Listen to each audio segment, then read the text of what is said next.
Winx Club is an Italian animated series that premiered in January 2004 and has become a global phenomenon. Created by Eugenio Straffi, the show follows a group of young girls who attend a prestigious magic school where they transform into fairies to combat evildoers and save the day. Taking inspiration from Harry Potter, Superman, and Sailor Moon, it's a perfect blend of high-stakes drama, dynamic action, and silly campy fun. Fate: The Winx Saga is an American web series that premiered in January 2021 and has become a polarizing subject. Developed by Brian Young, the show follows a group of young women who don't like each other but tolerate one another because they share a dorm room in the magic school they all attend, where they use their powers just because. Taking inspiration from The Vampire Diaries, Shadowhunters, and Riverdale, it's a perfect mix of contrived drama, cringy dialogue, and bland plots. Fate is supposed to be an adaptation of Winx, but it is that basically in name only. What with the darker, allegedly more mature themes, characters engaging in, and swear words left and right, the show wants to be edgy so bad it's kind of embarrassing. And that's like the least of their problems. And you have problematic highlights such as whitewashing an already diverse cast, forcing your only main character of color into a stereotypical role where they are the only one with no arc of their own and only serves as a mammy to the white lead, forcing your only other character of color who is also ambiguously LGBT into villainy to also just be a servant for the white unseasoned antagonist he's simping for, pretending to have body diversity by adding one plus-size character in the entire cast, and then have her entire arc be about how she's the big girl, sloppily introduce a very toxic mother-daughter relationship that should have been an exploration of trauma, but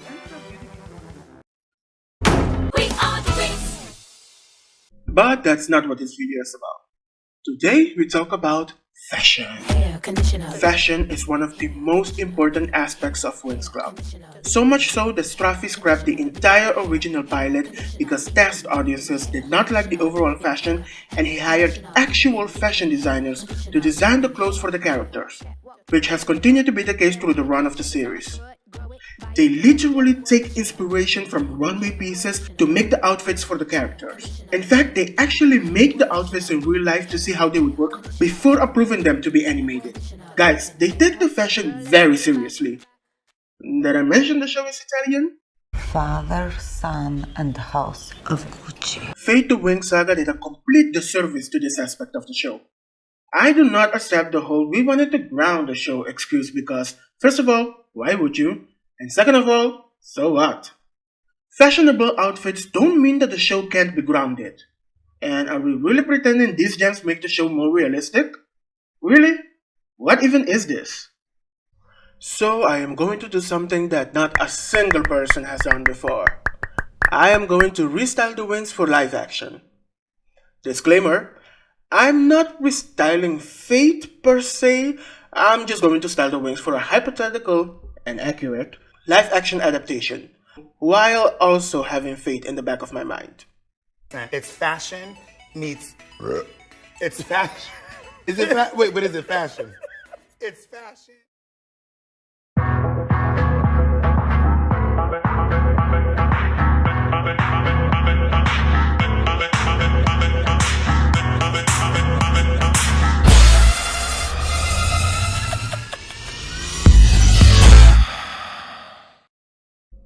Before we dive into the fashion, we must first understand the universe of Winx Club. The go-to is that it's a modern fantasy, which is seemingly what Brian O taught as well. Tell me you misunderstood the assignment without telling me you misunderstood the assignment. Winx Club is so much more than that. It's a contemporary sci-fi high fantasy. It's basically fantasy figures set in an epic space opera. The magic dimension consists of so many different planets, each with their own unique source of magic, with fantastical creatures walking, flying, swimming, coexisting in a universe where magic and futurism science meet, and flying cars, spaceships, and magically enhanced super gadgets are commonplace. Think of Star Trek. You see human-looking people walking about alongside other humanoid people with enhanced features, some looking a little more alien than others. And that's what most people miss about Winx Club. These characters are basically all aliens. They stem from different planets in another dimension where different interpretations of the humanoid races exist. It just so happens that a lot of them are fairy tale creatures. So we should have seen some random blue people and people with tentacles for hair walking around in Fate, similar to Star Trek, because that's the world the Winx live in. All this to say that even though the fashion of Winx Club is still mostly based in realism, it is not uncommon to see extravagant garments, and that's the beauty of it. Characters can wear regular clothes we see every day while talking to someone who looks like they just stepped off the runways of Paris, and then get joined by someone who looks like they just came from the set of The Fifth Element, and then seeing their other friend who looks like they're coming from a Lord of the Rings convention. Winx Club costumes is literally you can do whatever the hell you want, and somehow we still ended up with grannies and soccer moms on Fate.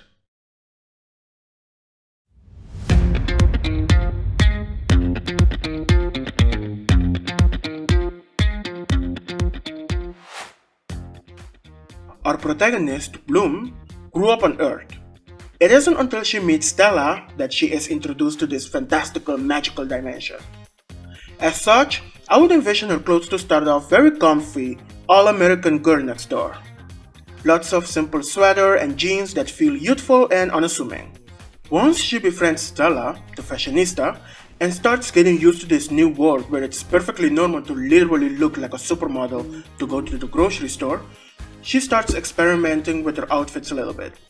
Nothing too drastic because that is simply not her, but something a little more daring here, something a little more risque there, just a foot in the heightened reality of this uber fashionable world, but still sticking to her own personal style where she is comfortable in.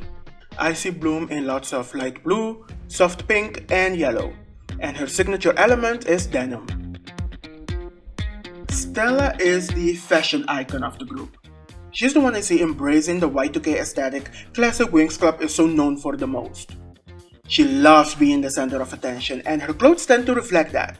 Lots of short skirts and dresses, crop tops and accessories, where sometimes she's serving casual, sometimes she's serving preppy, but she's always serving sexy.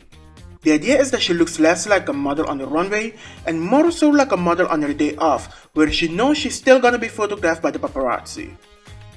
She has no reservations about showing skin or showing her silhouette with tight fits.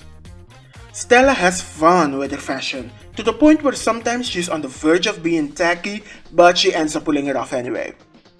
I see Stella in lots of orange or yellow, pink and green, and her signature element are cardigans.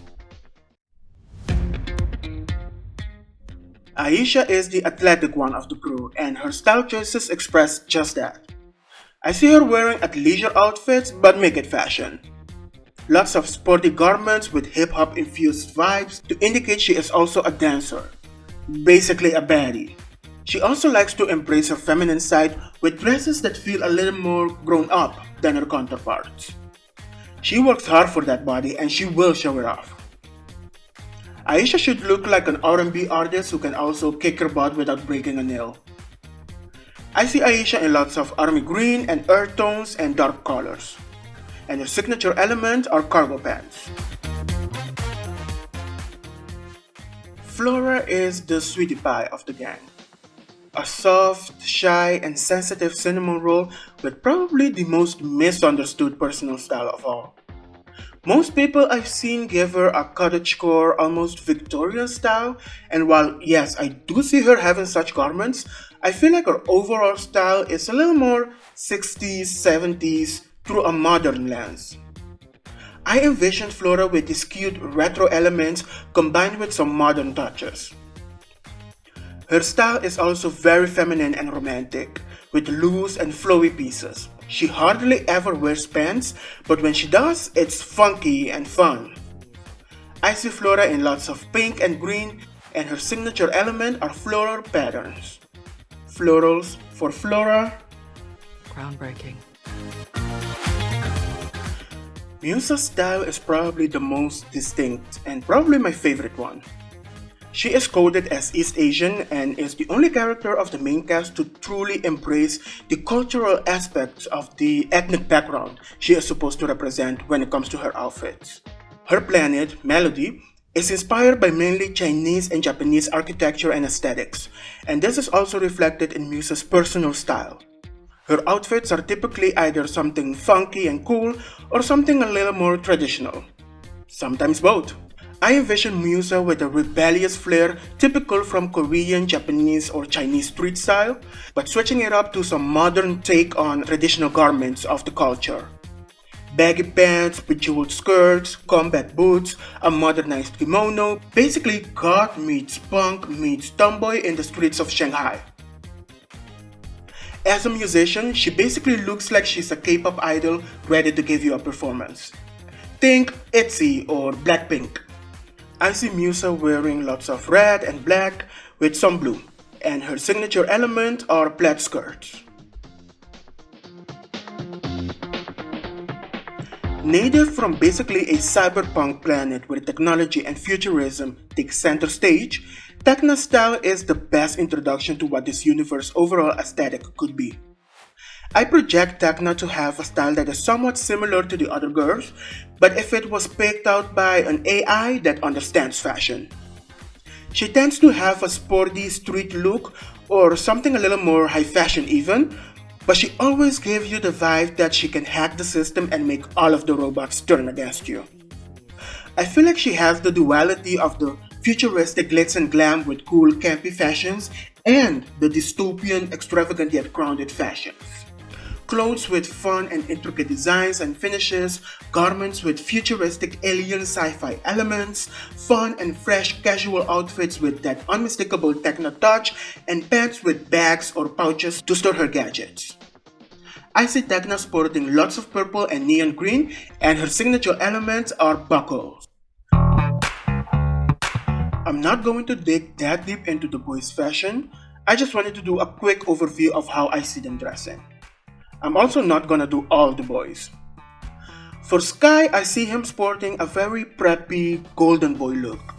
Very nice, clean cut, super fresh, probably plays golf with his father, trust fund kid. You know the type. For Revan, I see a more casual, relaxed, bohemian style with hints of a motorcycle bad boy. Also crop tops, let's face it. If there's a guy who can rock them crop tops, it's definitely Raven. Helia is the soft-spoken poet of the group. I see him wearing really loose yet elegant shirts with a Victorian flair to them, while also wearing some more fitting clothes for the appropriate occasion and finishing it off with a nice clean sweater vest. Naboo is coded as South Asian, Indian to be precise, and his clothes don't scream that in the cartoon, but you can definitely see the influences in them. Therefore, I envision him wearing lots of Indo-Western clothes, mainly kurtas and Nehru jackets, sometimes with graphic details to show his more fun side, but always stylish. He also wears some looser shirts that still hug his figure in all the right places. He's just that guy you see and you just know he smells nice. That guy. I am also not going to do every villain, basically just the most popular / iconic ones, and it will also be a quick overview. I feel like the Trixie styles, while unique in their own way, sort of matches with a Winx in some way. Starting with Icy, I see her style being very similar to Stella, both rocking that sexy Y2K trend but with different palettes. Lots of crop tops and mini skirts, mostly baby blue and icy tones, all puns intended. Next we have Darcy. I see her style being a little similar to Flora in that it's inspired by the 70s but more boho chic, hippie cool, with cute bandana tops, wide-legged pants, and the sort. A little Coachella, a little gypsy. She is the most free soul and groovy when it comes to her style. For Stormy, I feel like her style is a little similar to Icy but with a more rebellious touch, which could be a play on the fact that she's the youngest and she looks up to Icy, whom is the eldest. Also, this one sailor school uniform she wore once is so iconic, and I think incorporating that into her fashion overall could also be really fun. I think for Stormy, her style could be a little less defined. She's the wild card. You never know what she's gonna wear, but you know she's gonna pull it off. In that way, she's kinda like MUSA. For Valtor, I am picturing some gothic Victorian suits, always perfectly tailored, never a threat out of place. As the most flamboyant villain of all, he takes his aesthetics very seriously. Think the most refined, distinguished, and elegant vampire you've ever seen. Going back to what I said earlier, in universe, once you step out of our world and step into the fantastical universe of the magic dimension, all bets are off. Especially because the main setting of the show is Magix, the center of the dimension. Different planets have their own unique customs and cultures, and you can see that reflected in their style and fashion. But Magix is a metropolitan planet that everyone goes to. Therefore, it is perfectly normal to see vastly different styles roaming around. That's what's so great about it. You can literally have any and every type of fashion all meshed together and not have it feel out of place. While it is mainly futuristic style because that's just the overall aesthetics of Magix, everyone can adopt their own personal style that they bring from their own planet and it will still fit. Not just that, but because it's a fantasy show in a sci-fi setting, you can see alien-looking people walking about casually with more mythological creatures from fairy tales, while flying cars are passing through in the sky to go to a castle on a rich, magical Tolkien landscape. I know I'm basically repeating myself at this point, but this world, much like the show itself, should be whimsical, campy, and most of all, fun. The potential for a live-action Winx Club adaptation is so incredible that it's an embarrassment that this is what we got.